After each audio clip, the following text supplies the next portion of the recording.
نحمده ونصلي ونسلم على رسوله الكريم اما بعد فاعوذ باللہ من الشیطان الرجیم بسم اللہ الرحمن الرحیم قال النبی صلی اللہ تعالی علیہ وسلم العلم حیات الاسلام صدق رسول اللہ صلی اللہ تعالی علیہ وسلم۔ قابل قدر سادات کرام و فخر گجرات و دیگر علماء ذوی الاحترام، حاضرین و حاضرات، السلام علیکم ورحمۃ اللہ وبرکاتہ۔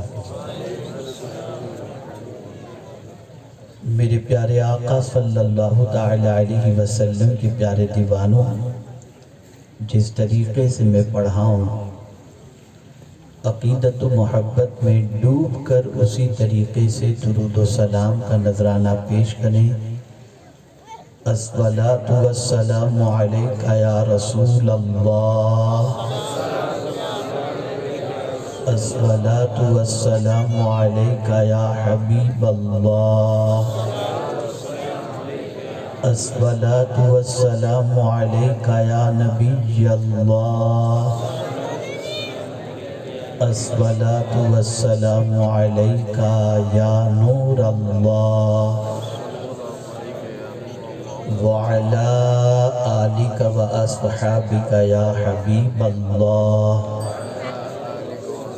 صلی اللہ تعالی علیہ وسلم۔ میرے پیارے آقا صلی اللہ تعالی علیہ وسلم کے پیارے دیوانوں، جامعہ معینیہ ازہر العلوم سے متعلق اور مصباحی ویلفیئر مشن سے متعلق تفصیلات آپ نے سماعت فرمائیں، اور یقیناً کسی بھی چیز کا قائم کرنا آسان ہے، چلانا بہت مشکل ہے۔ لیکن جب مقصد کام یہ ہو کہ کام وہ لے لیجئے تم کو جو راضی کرے، ٹھیک ہو نام رضا تم پہ کروڑوں درود، تو پھر وہ بنتا بھی ہے اور چلتا بھی ہے۔ اللہ کرے کہ جس مقصد خیر کے لیے اس عظیم ادارے کو فخر گجرات نے قائم کیا اپنے رفقا کے ساتھ، اور جن لوگوں نے جس اعتبار سے بھی تعاون کیا، رب قدیر اپنی شان کے مطابق اس کا اجر عطا فرمائے۔ میری پوری گفتگو آپ کے ذہن میں رہے یا نہ رہے، لیکن یہ جو جملہ عرض کرنے جا رہا ہوں، اس جملے کو آپ ہمیشہ کے لیے دل و دماغ کے اندر محفوظ کر لیں، اور خاص طور پر آئی ہوئی خواتین، میری بہنیں، میری مائیں، میری بچیاں، باپ اگر دیندار ہوتا ہے تو دین گھر کے دروازے تک پہنچتا ہے، اور ماں اگر دیندار ہوتی ہے تو دین نسلوں تک پہنچتا ہے۔ موجودہ دور کے اندر جتنی بھی بے راہ روی ہے، اس میں سب سے زیادہ اگر کسی کی لاپرواہی ہے، جہالت ہے، تو وہ ماں کی ہے۔ باپ صبح سے لے کر رات تک اپنے بچے کی فیس کی خاطر، اپنی بیوی کے کپڑوں کی خاطر، اپنی بیوی کے زیورات کی خاطر، اس کی آسائش کی خاطر، کھانے پینے کے انتظام کی خاطر صبح سے لے کر رات تک محنت کرتا ہے، اور گھر میں رہنے والی عورت بیوی وہ کیا کرتی ہے؟ بگ باس دیکھتی ہے، سیریل دیکھتی ہے اور نہ جانے کیا کیا کرتی ہے۔ نتیجتاً اپنے بچوں کی دیکھ بھال صحیح طور پر نہ کرنے کی بنیاد پر بچوں کے قدم پھسل جاتے ہیں اور پھر بچوں کی وجہ سے ماں باپ کی زندگی اور ماں باپ کی نیندیں حرام ہو جایا کرتی ہیں۔ عورتوں کا علم حاصل کرنا کتنا ضروری ہے، اگر اس کو سمجھنا ہے تو رسول گرامی وقار صلی اللہ علیہ وسلم کی حکمت عملی کو سمجھو۔ پیغمبر رحمت صلی اللہ علیہ وسلم کی عمر بہت زیادہ، لیکن اپنے سے عمر کے اندر بہت چھوٹی حضرت عائشہ صدیقہ رضی اللہ تعالی عنہ سے سرکار نے نکاح فرمایا۔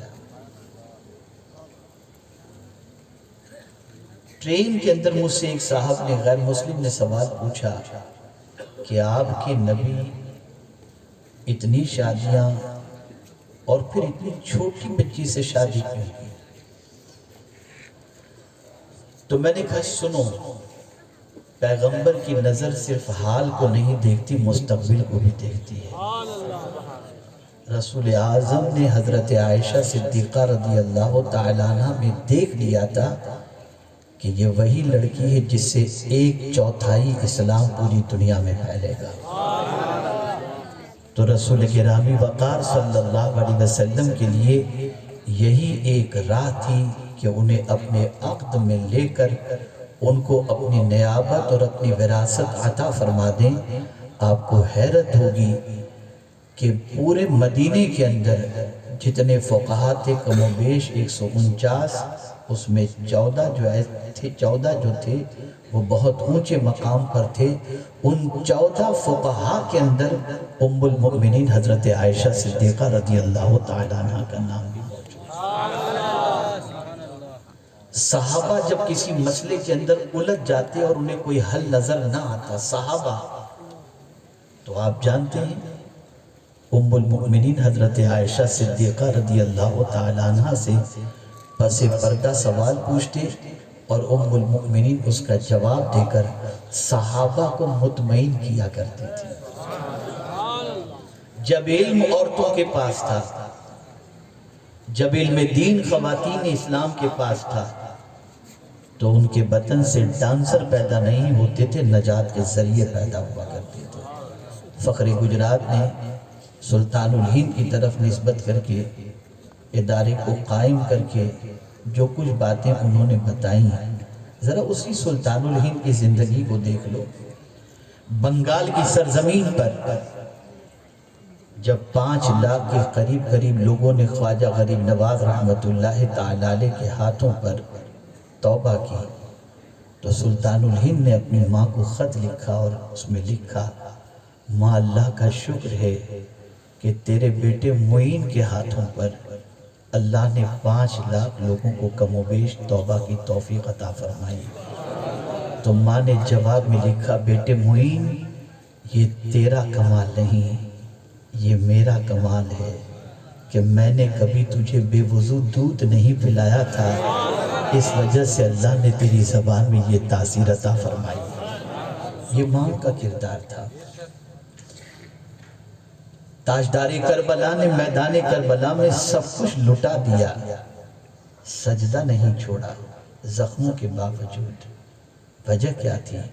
اپنی ماں کو سجدے میں دیکھتے تھے، اپنی ماں کو تلاوت کرتے دیکھتے تھے، اپنی ماں کو عبادت و ریاضت میں دیکھتے تھے، خشیت ربانی میں دیکھتے تھے۔ جب ماں کی ایسی زندگی انہوں نے دیکھی اور اتنی بڑی قربانی جب ماں کی انہوں نے دیکھی کہ بھوکے رہ کر فقیر کو دے رہے ہیں، اسیر کو دے رہے ہیں، یتیم کو کھلا رہے ہیں، جب اتنا بڑا ایثار اپنی ماں کا انہوں نے دیکھا اور جس ایثار پر پروردگار کی رحمت مچل گئی اور پروردگار نے آیت کریمہ نازل فرمائی ان کی شان کے اندر، ان کے کردار پر، تو آپ دیکھیں وَيُطْعِمُونَ الطَّعَامَ عَلَىٰ حُبِّهِ مِسْكِينًا وَيَتِيمًا وَأَسِيرًا، اور پھر جب انہوں نے شکریہ ادا کیا تو حضرت خاتون جنت کہتی ہیں اِنَّمَا نُطْعِمُكُمْ لِوَجْهِ اللَّهِ لا نرید منکم جزاء ولا شکورا۔ تو بیٹے نے اپنی ماں کی قربانی اس طرح سے دیکھی تھی تو کربلا میں سب کچھ لٹانے کے لیے تیار ہو گئے، لیکن آج جب بچے اپنی ماں کو گانے گنگناتے دیکھتے ہیں، ماں کو اپنے بچے کو روتا بلکتا دیکھتے ہوئے بھی کہ بچہ، ماں دیکھ رہی ہے کہ بچہ بلک رہا ہے، رو رہا ہے، تڑپ رہا ہے، لیکن ماں کا سیریل نہیں چھوٹنا چاہیے، لے جا بچے کو ادھر لے جا، دیکھیں سین مس ہو جائے گا، تو ظاہر سی بات ہے کہ تباہی نہیں پیدا ہوگی تو اور کیا ہوگا۔ بہت بڑا کارنامہ ہے یہ ادارہ، یہاں اس ادارے کے ذریعے جو بچیاں زیور علم سے آراستہ ہوں گی، مجھے یقین ہے کہ ان کی نسلوں سے اللہ ایسے بچوں کو جنم دے گا جو بچے مصطفیٰ جان رحمت کی محبت کا چراغ لوگوں کے سینوں میں انشاءاللہ روشن کریں گے۔ میں آپ کو بتاؤں، آج ڈے بائی ڈے سچویشن بدلتی جا رہی ہے۔ ماؤں کی پوزیشن یہ ہے، جہاں ماں بنی تو بچے کو دودھ پلانے کے لیے ماں گھبراتی ہے کہ میرا فیگر خراب ہو جائے گا، میں نے اگر بچے کو دودھ پلایا تو ڈبے کا دودھ پلاتی ہیں، بچہ اس سے طاقتور ہو جائے گا۔ میری بہنوں، میں آپ سے پوچھنا چاہتا ہوں، آپ ڈبے کے دودھ اور پاؤڈر کے دودھ کے ذریعے بچے کو طاقت تو دے سکتے ہو، ماں کی ممتا کہاں سے دے سکو گے؟ ماں کی ممتا تو اس وقت ملے گی جب آپ انہیں اپنے سینے سے لگا کر اپنا دودھ انہیں پلاؤ گے، اور اسی دودھ کے ساتھ جب آپ مصطفیٰ پیارے کی محبت، درود شریف، تلاوت قرآن مقدس کر کے جب آپ اپنے بچوں کو دودھ پلاؤ گے تو یہی بچہ بڑھاپے میں آپ کو گھر سے نہیں نکالے گا بلکہ آپ کے قدموں سے چپٹ کر رہے گا اور آپ کی نجات کا سامان بن جائے گا۔ علم بہت ضروری ہے۔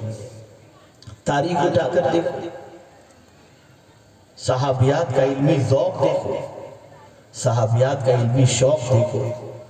صحابیات رسول اعظم کی بارگاہ کے اندر حاضر ہوتی تھی اور عرض کرتی تھی یا رسول اللہ صلی اللہ تعالی علیہ وسلم، صحابہ تو تشریف لاتے ہیں، آپ سے نصیحتیں سنتے ہیں، ہمارے لیے بھی کوئی دن مقرر کر دیجئے تاکہ ہم بھی آپ سے کچھ نصیحتیں سن کر اپنی زندگی میں انقلاب پیدا کریں۔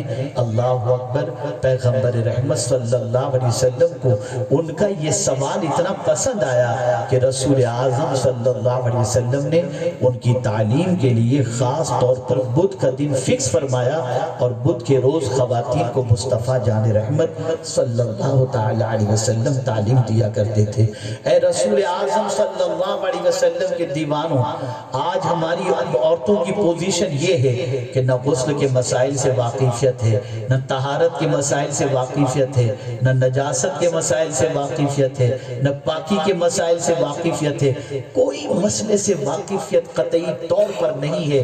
نیل پالش لگی ہے، غسل کر رہی ہیں، نہیں ہو رہا، بالوں میں پتہ نہیں کیسے کیسے کلر کرتی ہیں، پتہ نہیں غسل ہو رہا ہے یا نہیں ہو رہا، غسل کے فرائض جانتی ہیں کہ نہیں جانتی، وظیفے پڑھتی رہیں گی لیکن انہیں یہ خبر نہیں کہ مسائل کیا ہیں، انہیں یہ خبر نہیں کہ پاکی اور طہارت کے مسائل کیا ہیں۔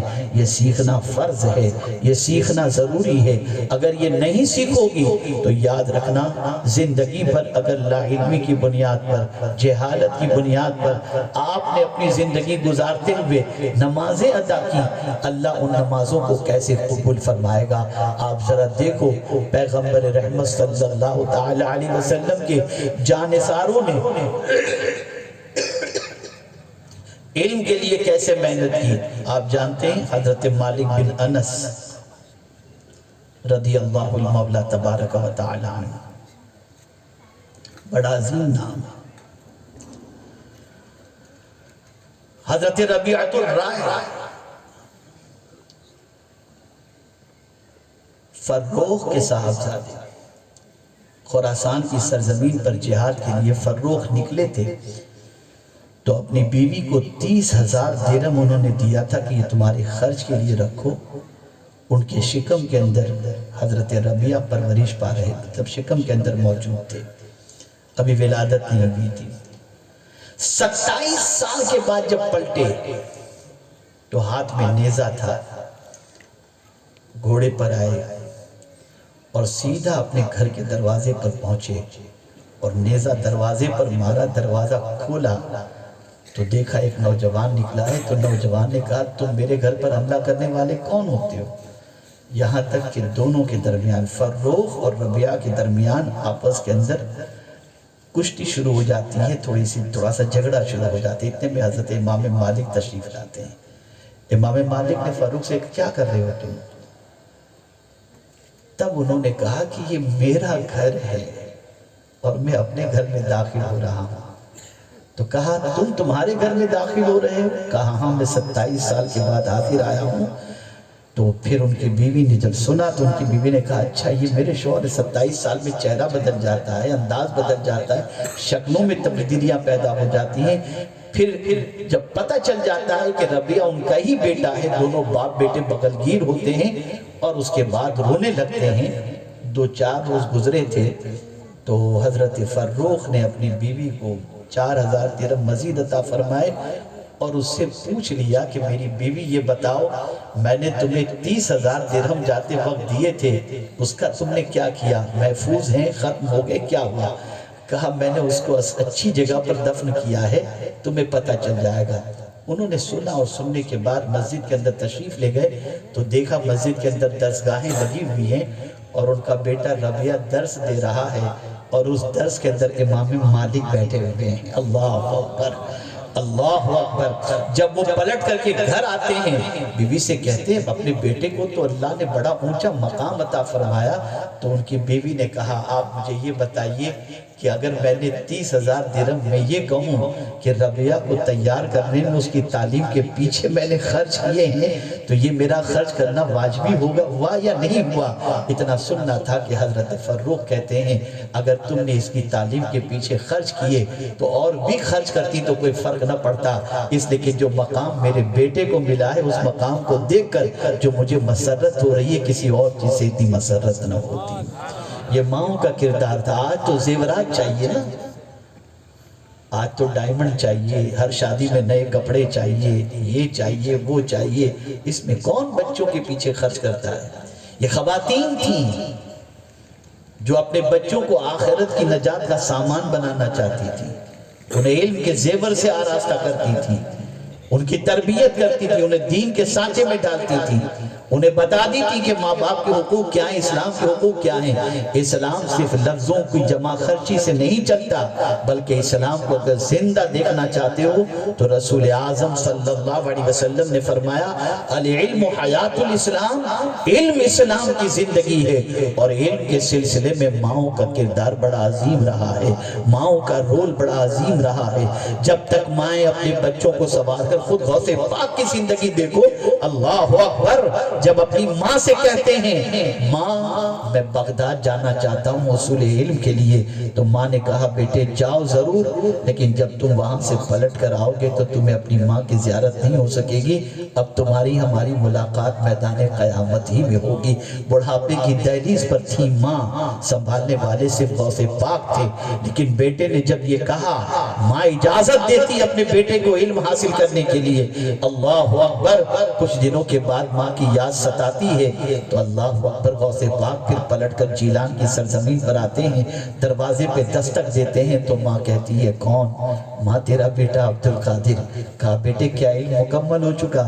میں تیرا چہرہ اس وقت دیکھوں گی جب تو علم کے زیور سے مکمل آراستہ ہو جا، بیٹا اب تیری میری ملاقات میدان قیامت میں ہوگی۔ یہ ماؤں کی قربانیاں تھیں، تب جا کر کے علم آج ہم تک پہنچا ہے اور اسلام ہم تک پہنچا ہے۔ آج کی ماؤں نے یہ سب چھوڑ دیا، لیکن وہ مائیں قربانیاں کیوں دیتی تھیں؟ اس لیے کہ وہ خود علم کے زیور سے آراستہ تھیں۔ وہ قربانیاں کیوں دیتی تھیں؟ وہ علم کی اہمیت کو جانتی تھیں۔ وہ قربانیاں کیوں دیتی تھیں؟ وہ علم کے مقام کو جانتی تھیں۔ یاد رکھیے اگر میں یہ کہوں تو غلط نہ ہوگا کہ آج بے خوف و خطر سارے گناہ لوگ کر رہے ہیں، مرد ہو یا خواتین، اللہ ماشاءاللہ۔ اس کی وجہ سب سے بڑی یہ ہے کہ وہ اپنے رب کے بارے میں کچھ نہیں جانتے، علم ان کے پاس نہیں ہے۔ ورنہ قرآن کہتا ہے انما یخشی اللہ من عبادہ العلماء، صاحب علم جو ہوگا وہ اللہ سے ڈرتا ہوگا، اللہ کی پکڑ سے ڈرتا ہوگا، اللہ کی گرفت سے ڈرتا ہوگا، اللہ کی خشیت میں لرزتا ہوگا۔ میرے پیارے آقا صلی اللہ علیہ وسلم کے پیارے دیوانوں، اس لیے میری آپ تمامی حضرات سے گزارش ہے کہ آپ جہاں اپنے بچوں کو علم کے زیور سے آراستہ کرتے ہیں وہی اپنی بچیوں کو بھی علم کے زیور سے آراستہ کریں۔ بڑا شور اس وقت ہندوستان میں بپا ہے، بڑا واویلا مچا ہوا ہے، بچیاں بھاگ رہی ہیں، مذہب تبدیل کر رہی ہیں، یہ ہو رہا ہے وہ ہو رہا ہے، سب کا ایک ہی علاج ہے، علم دین پاک مصطفیٰ صلی اللہ علیہ وسلم، ایک ہی علاج ہے۔ بچی بچ جائے گی، آوارگی کی دہلیز پر بچی جانا چاہتی ہے، اسے علم دین دے دو، ڈر پیدا ہو جائے گا۔ آپ چاہتی ہو بچی سسرال جا کر کے شوہر کا حق ادا کرے، اسے علم دین دے دو۔ آپ چاہتے ہو کہ اگر آپ کی بچی اچھے بچے اور وفادار آپ کو نواسی اور پوتے عطا کرے، اپنی بچی کو علم دین دے دو۔ جب تک کہ آپ علم دین کے زیور سے اپنی بچیوں کو آراستہ نہیں کریں گے، یہی بچیاں باپ کے لیے کلنک بھی بن جائیں گی، شوہر کے لیے سر کا درد بھی بن جائیں گی، اور ماں باپ کے لیے ٹینشن کا سبب بھی بن جائیں گی۔ بڑا عظیم کارنامہ ہے جامعہ معینیہ کا قیام۔ اللہ تعالیٰ اس ادارے کو دین دنیا رات چوگنی ترقی عطا فرمائے۔ مولانا فخر گجرات مولانا یونس صاحب نے مجھے کئی فون کیے، میرے پروگرام کے شیڈول پہلے سے بنے ہوئے تھے، لیکن میں خود بچیوں کے ادارے اور بچیوں کے سلسلے میں اس وقت ہندوستان کے اندر مختلف علاقوں کے اندر کانفرنسز کر رہا ہوں، اور خاص طور پر خواتین کو جو ہے وہ موٹیویٹ کرنے کی کوشش کر رہا ہوں، اور میں سمجھانے کی کوشش کر رہا ہوں کہ ان کی ریسپانسبلیٹیز کیا ہیں۔ دیکھیے آخری بات میں عرض کر دوں، سب سے زیادہ مظلوم طبقہ پہلے بھی اور آج بھی بچیاں ہیں، عورتیں، سب سے بڑا یہ اتنا مظلوم طبقہ ہے جس کی کوئی انتہا نہیں۔ حد تو یہ ہے کہ اب مسلمانوں میں وہی دور جہالت والی پوزیشن آ گئی۔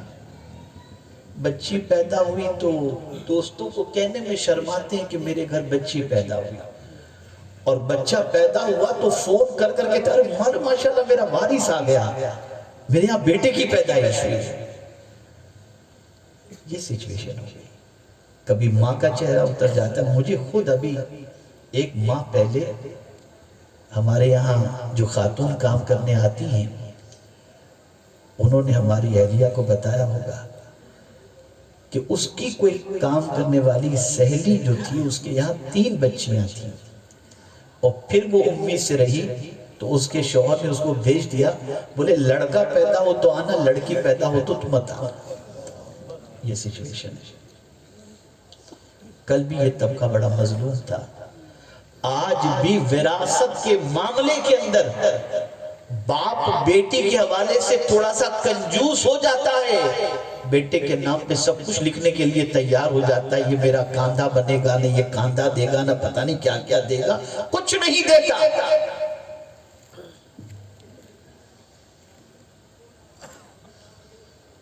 جتنی بچیاں آج کے دور میں ماں باپ کو سنبھالتی ہیں، اتنے بیٹے نہیں سنبھالتے۔ دیکھ لیجئے گا ایک واقعہ ہے تو لطیفہ نما لیکن سبق آموز ہے۔ ایک صاحب نے شادی کی، نکاح کے بعد دونوں کمرے میں گئے تو دونوں نے ایک قسم کا معاہدہ کیا کہ دیکھو صبح جو نا اپنے یہاں کمرے میں بہت لیٹ پہنچے ہیں، صبح کوئی بھی دروازہ کھٹکھٹائے، چاہے تمہارے گھر والا چاہے میرے گھر والا، لیکن ہم 10 بجے سے پہلے دروازہ نہیں کھولیں گے۔ بیوی نے بھی کہا ٹھیک ہے، شوہر نے بھی کہا ٹھیک ہے۔ 9 بجے تو شوہر کے باپ نے دروازے پہ دستک دی، سی سی ٹی وی میں اس نے دیکھ لیا کہ ابا ہیں، نہیں کھولا، وعدہ کیا تھا اپنی بیوی سے۔ وہ چلا گیا تو لڑکی کا باپ آیا اور لڑکی کے باپ نے دروازہ کھٹکھٹایا، تو اب باپ دروازے پہ دستک دے رہا ہے تو لڑکی کی آنکھوں میں آنسو ہے. شوربا کیوں رو رہی ہے؟ کہا مجھے اچھا نہیں لگتا میرا باپ دروازے پہ دستک دے رہا ہے. اچھا بولے ٹھیک ہے تیرا دل رو رہا ہے کھول دے تیرے باپ کے لیے. ہو گیا بات آئی گئی ہو گئی. بچے بھی اس کے گھر. پہلا بیٹا ہوا دھوم سے اس کی برتھ ڈے منائی. دوسرا ہوا 200 آدمیوں کا کھانا کیا اچھی طرح سے برتھ ڈے منائی. تیسرا بچہ ہوا پھر 200 کا پھر اچھی طرح سے برتھ ڈے منائی. لیکن جب بیٹی پیدا ہوئی سمجھیے گا جب بیٹی پیدا ہوئی تو 600-800 آدمیوں کا کھانا اس نے رکھا. اس کی بیوی کو حیرت ہوئی کہ دنیا بیٹے کی خوشی کے اندر زیادہ خرچ کرتی ہے. تم نے 3 بیٹے پیدا ہوئے تو تینوں بیٹوں کے اندر 200 لوگوں کی دعوت کی اور بیٹی کی ولادت پر تم نے اتنی بڑی دعوت کی. وجہ کیا ہے؟ کہ تمہیں وہ دن یاد ہے نا میں نے تو اپنے باپ کے لیے دروازہ نہیں کھولا تھا تم دروازہ کھولنے کے لیے تیار ہو گئی تو میں اس خوشی میں اپنی بیٹی کی ولادت پر اتنی بڑی دعوت کیا ہوں یہ بھی کبھی میرے لیے دروازہ کھولنے کے لیے تیار ہو جائے. لیکن آج کے جہالت کے دور کے اندر بھی بیٹی کو حقارت کی نظر سے دیکھا جاتا ہے اور پیغمبر رحمت جانتے تھے کہ یہ دور آئے گا اس نے بڑی تاکید فرمائی. وصال کے وقت بھی رسول اعظم صلی اللہ علیہ وسلم کے لبھائے مبارک پر جو جنبش تھی اس میں جو دعا تھی اس میں سرکار صلی اللہ علیہ وسلم نے وصیت کے طور پر عورتوں کے حوالے سے تاکید فرمائی. اتنا خیال میری قوم کی بچیوں جتنا احسان تم پر حضور نے فرمایا ہے اتنا کسی پر نہیں. ولادت کے وقت سب سے پہلا احسان اگر حضور نے کسی پر فرمایا ہے تو وہ عورت ہے. ادھر سرکار پیدا ہوئے صلی اللہ علیہ وسلم. ابو لہب کی لونڈی سویبہ نے جا کر کے اسے اطلاع دی تمہارے بھائی عبداللہ کے گھر محمد پیدا ہوئے ہیں. فوراً جو ہے ابو لہب نے سویبہ کو آزاد کر دیا. پتہ چلا حضور کی ولادت ہی سے عورتوں کو غلامی سے آزادی ملنی شروع ہو گئی. ولادت کا پہلا صدقہ عورت کو ملا ہے. اور آج کی عورتیں حضور کے طریق کو چھوڑ کر حضور کی تعلیم کو چھوڑ کر مشن کو چھوڑ کر پتہ نہیں کہاں جا رہی ہیں.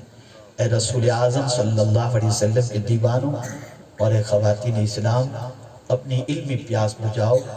جتنا فخر گجرات سے کرنا تھا اتنا انہوں نے کیا مزید وہ کریں گے انشاءاللہ العظیم. اللہ ہم سب سے وہ کام لے جس سے اللہ اور اس کے رسول راضی ہو جائیں. دیکھیے ایک بات میری یاد رکھیے گا جے پور کی سرزمین پر ہم نے S D I education centre کی جب بنیاد رکھی تو ایک صاحب زمین و آسمان کے قلابے میرے بارے میں ملانے لگے. یہ کیا نا وہ کیسا ہونے لگا. پھر خاموشی سے سنتا رہا. اندر سے تھوڑی سی تکلیف بھی ہو رہی تھی کہ یار اتنا. پھر اللہ نے میری زبان پر ایک جملہ جاری فرما دیا بڑا پیارا. کام دنیا دیتی ہے اور نیت خدا دیتا ہے.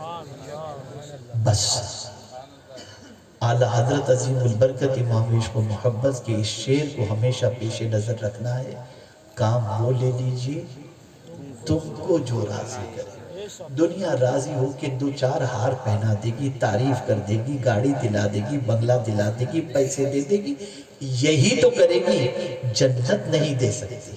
جنت تو مصطفیٰ راضی ہو گئے تو مل جائے گی. اللہ راضی ہو گیا تو مل جائے. اللہ تعالیٰ ان سارے کام کو اپنی بارگاہ میں قبول فرمائے اور ہم سب سے وہ کام لے جس سے اللہ عز و جل اور اس کے رسول صلی اللہ علیہ وسلم راضی ہوں. میں دل کی عطا گہرائیوں سے فخر گجرات کو ان کے رفقا کو ان کے معاونین کو ہدیہ تبریک پیش کرتا ہوں. اللہ تعالیٰ سب پر کرم کی نظر فرمائے. یوں بھی اہل سنت و جماعت کے ادارے خواتین سے متعلق یا مردوں سے متعلق کم ہیں. اسکولز بھی کم ہیں. ابھی ضرورت ہے کہ ان ساری چیزوں پر توجہ دی جائے. لیکن جیسا کہ فخر گجرات نے کہا کہ آپ بچیاں دیجئے اس لیے کہ ظاہر سی بات ہے عمارت ہو اور پڑھنے والے کوئی نہ ہو تو تکلیف ہوگی. اور الحمدللہ 50% ایڈمیشن ہو چکا ہے. مزید کے لیے آپ کوشش کریں. اللہ ہم سب پر کرم کی نظر فرمائے. وما علینا الا البلاغ المبین. السلام علیکم ورحمۃ اللہ وبرکاتہ. مجھے جانے کی اجازت دیں، 12 بجے کی میری ٹرین ہے. میں آج ہی بریلی شریف سے جمعہ سے پہلے حاضر ہوا ہوں. کل وہاں پیلی بھیت شریف میں پروگرام تھا، تو اجازت دیں. بس السلام علیکم. حضرات